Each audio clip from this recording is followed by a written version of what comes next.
할렐루야. 우리 창말교회 성도 여러분, 또 함께 일일 말씀 나누도록 하겠습니다. 오늘 말씀은 창세기 10장 말씀입니다.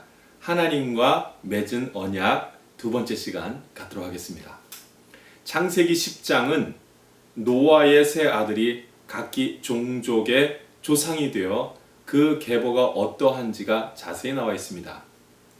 그런데 우리가 이 계보를 보기 전에 한 가지 짚고 넘어가야 할 것이 있습니다. 그것은 그 전장에서 노아가 그 아들들에게 했던 축복의 말들입니다.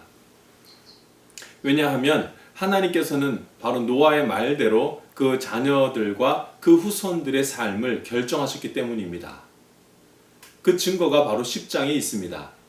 그들이 어떠한 후손을 가지게 되었더라 하면서 보여주는 것이 있습니다.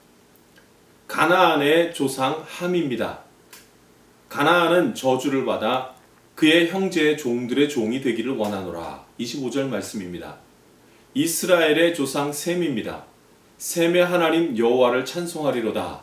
가나안은 셈의 종이 되고 26절 말씀입니다. 셋째 아들 야벳입니다. 하나님이 야벳을 창대하게 하사 셈의 장막에 거하게 하시고 가나안은 그의 종이 되게 하시기를 원하노라. 27절 말씀입니다. 노아의 기도는 그대로 이루어집니다. 여러분, 노아의 세 아들 셈과 함과 야벳을 보십시오. 그리고 그들의 후손을 생각해 보십시오. 특히 함의 후손을 보십시오. 그들은 그 형제들의 종의 종이 됩니다. 그런데 함은 그의 잘못으로 인함이라고 하지만 그 나머지 후손들은 어떠합니까? 이유 없이 종이 되었습니다. 그 후손들이 한 것이 없습니다. 후손들의 입장에서 보면 조상들이 한 일들로 인해서 어떤 후손들은 종의 삶을 살아가고 어떤 후손들은 주인의 삶을 살아가게 되었습니다. 여러분, 이것이 언약입니다. 한번 언약을 맺으면 그 후손까지 조상과 같은 삶을 살게 되는 것입니다. 하나님께서 노아의 말을 들으시고 그 아들들에게 그대로 행하여 주셨습니다. 그리고 그 후손이 같은 삶을 살게 되었습니다. 여러분, 이것은 은혜입니다. 언약은 은혜입니다. 값없이 주님이 주시는 은혜입니다. 그런데 이것이 은혜처럼 느껴지지 않는 사람은 자신이 종이 될 것이라고 생각하며 이 말씀을 읽기 때문입니다. 자신이 함이 되었다고 생각하고 이 말씀을 읽기 때문입니다. 그러니 하나님이 불공평하다고 말하는 것입니다. 그러나 그렇지 않습니다. 우리는 누군가의 후손입니다. 셈, 함, 야벳의 후손입니다. 그래서 그런 삶을 살아가고 있습니다. 누구의 종이 되어, 누구의 주인이 되어 그런 권세를 누리면서 살아갑니다. 그렇다면 우리가 할 수 있는 것은 무엇입니까? 없습니다. 다만 하나님을 의지하는 것입니다. 하나님께 도우심을 간구하는 것입니다. 함의 후손이어서 누군가의 종으로 산다면, 종과 같은 인생을 산다면 그 자리에서 벗어나게 하실 분도 하나님밖에 없다는 사실을 알아야 합니다. 안타까워하고 슬퍼할 일이 아닙니다.